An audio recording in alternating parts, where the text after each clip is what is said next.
Recently, our vineyards have experienced everything, from droughts to floods to working with the tractor, not always in the best conditions.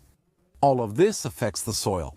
Today, I was invited by Renova to Tebano in the province of Ravenna to the experimental vineyards of Astra Innovation and Development to see the results of the Morvisa project, where two very special techniques are used, compost and biochar, with a series of benefits. We're talking about something totally experimental, a long experiment, but it's already giving us results. Some data that, in my opinion, can be a good litmus test to understand if, in the future, we should apply it in our vineyards as well.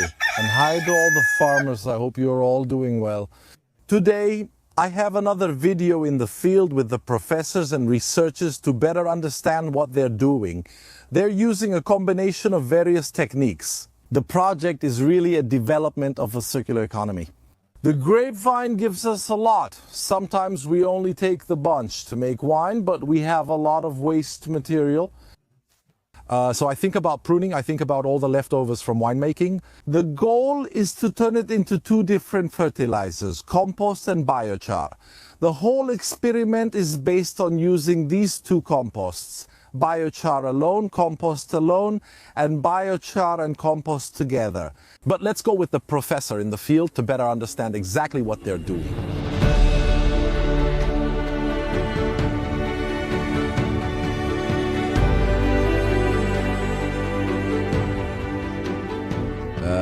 We all know there's a problem with climate change, so we have emissions in the atmosphere that we should try to reduce. Agriculture can also do something in this regard. That's why we set up this experimental field where we're trying to replace synthetic fertilizers with byproducts from production processes. For this reason, in this vineyard, we are experimenting with the use of biomass, residual biomass, starting with biochar and compost, both individually and mixed together. So let's take a closer look at what these experimental materials, compost and biochar, actually are. Even the branches, which used to be commonly burned, could instead find a useful purpose as byproducts reused within the vineyard. To do this, a pyrolysis process is necessary, which means treatment at high temperatures, generally between 400 and 600 degrees in low oxygen conditions. In this way, the woody material undergoes pyrolysis, the carbon is stabilized, and it is possible to add this biomass to the soil. Let's now understand how this project was created, which started in 2019 with 4 plots. 3 compost, biochar. One that serves as a litmus test, replicated 4 times in different ways, in different locations, precisely to gather as much data as possible and to show us different situations. Now here, in this experimental field, we have set up different trials precisely to compare the different behaviors of these biomasses. On one side, we are testing biochar alone. On the other side, we are testing compost alone, so the composted amendment from agri-food residues. And then we have also set up 2 trials mixing these 2 biomasses in order to see if there is a synergistic effect in the composition of this amendment matrix. Clearly, everything is compared with what we call blank or control trials, so tests in which no biomass is tested. But then, what are the benefits that we expect? And above all, is there already some data that we can take home? Changes in soil characteristics usually occur over long periods, so it's not possible to monitor at a single point in time and try to extrapolate results. For this reason, we set up this experimental field, which is part of our long-term experiment activities. What does this mean? Well, it means that since 2019 we have set up monitoring that is still ongoing. This monitoring starts with checking the characteristics, so the main characteristics of the soil are monitored a couple of times a year. After that, we carry out monitoring that concerns both the chemical physical characteristics of the soil as well as the microbiological characteristics of the soil. in the sense that, in addition to the chemical physical parameters, we also evaluate the presence of biomass, both microbial and fungal. Then there are activities still related to monitoring that concern the nutritional health status of the vines. And so we monitor the presence of water inside the vegetative organs of the plants, as well as the presence of nutrients. The cycle then continues during the production phase, so the yields related to the different trials are evaluated, as well as the qualitative characteristics that the final product takes on once it is vinified. So mainly organoleptic characteristics. With the latest experiment we have increased the range of analyses. And above all, with reference to the benefit that can be obtained in terms of water savings by adopting these amendment matrices. We have set up some plots where tensiometers and soil moisture sensors have been placed to check whether in the areas treated with biomass there is a greater presence of moisture in the soil and therefore ultimately water savings. So they took a leaf, put it in this aluminum foil and left it there for about an hour. Now they're putting it in this amazing machine.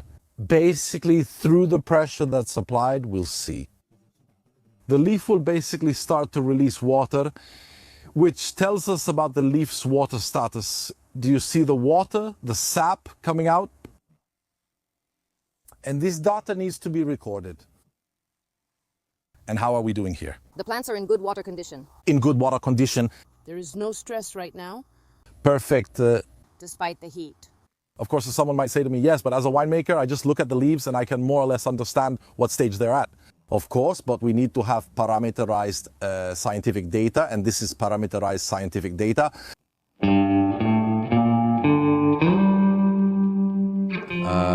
A peculiar feature of this experimental field, I would say almost unique in the Italian context, is that we managed to distribute the biochar, or rather all the biomass, during the pre-planting phase.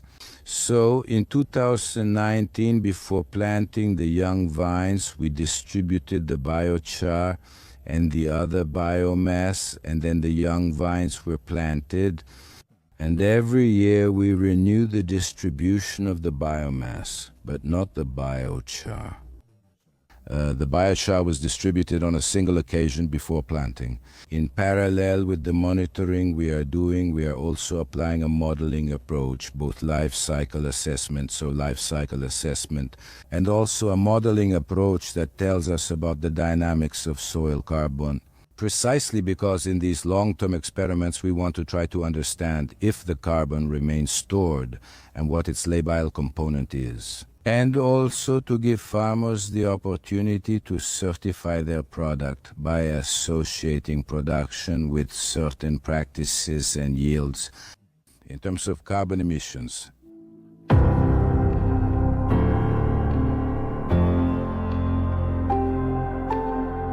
Let's look into it further so we don't lose the carbon we've stored in the soil. Should we stop tilling the land? We can do them.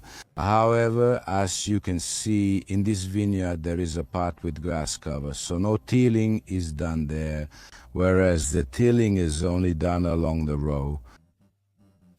In a process called scalzatura, which also serves to clear weeds from under the row, but this also allows us to open a furrow where we distribute the biomass that is spread annually.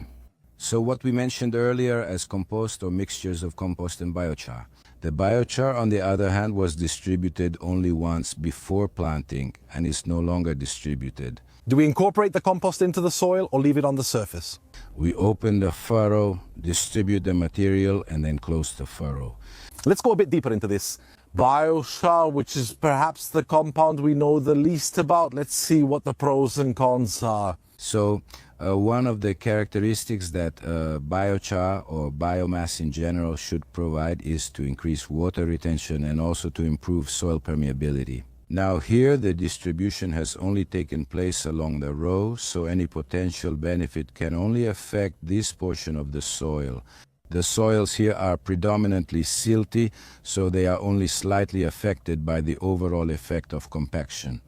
That doesn't mean that you can't still carry out some operations in the grassed interrow, possibly to improve soil aeration, where we are dealing with soils with unbalanced textures either towards coarse or fine-grained sizes, such as clay soils. Certainly, the addition of biomass tends to mitigate the intrinsic problems related to these two textures, in the sense that where we have coarse textured soils, so sandy soils, the presence of biochar biomass increases water retention and improves the structural characteristics of the soil.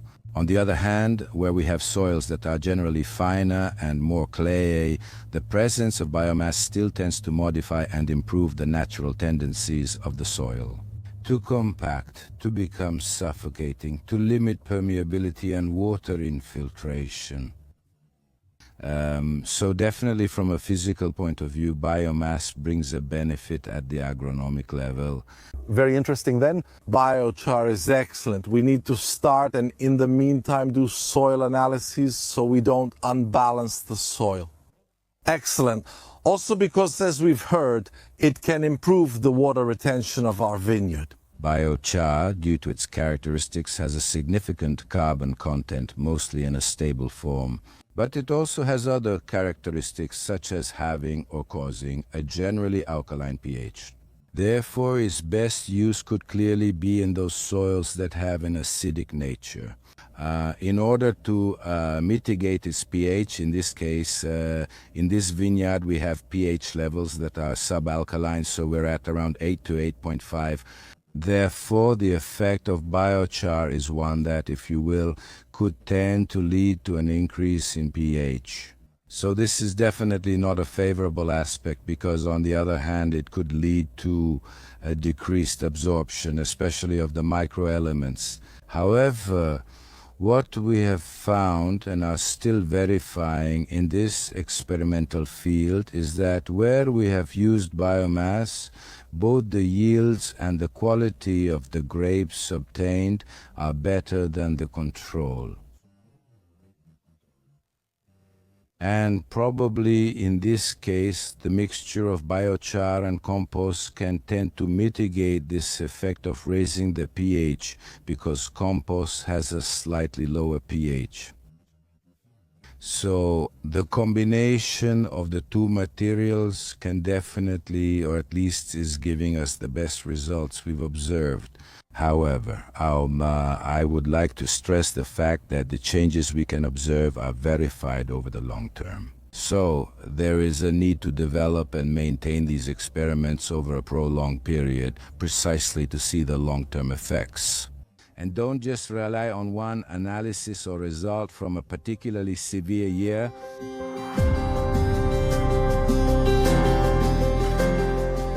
So we are continuing to take samples from the soil. I particularly enjoyed this whole process because we approached the topic of biochar and compost in a scientific way, not just based on gut feelings. Yes, we increase the carbon and reuse waste products. But we try to understand how much of each product to use, whether to mix them together or keep them separate. I have to tell you, this aspect is really very, very interesting. Now, below here in the description, I'll leave you all the sources and all the various studies they're doing, so that you also have a set of documentation to go deeper. Of course, here we've opened Pandora's box. I've only given you a schematic overview of some studies they're doing. There is all the data they're getting, and it's really very, very interesting. So go check it out below in the description. Farmers, see you in the next video. Bye, everyone.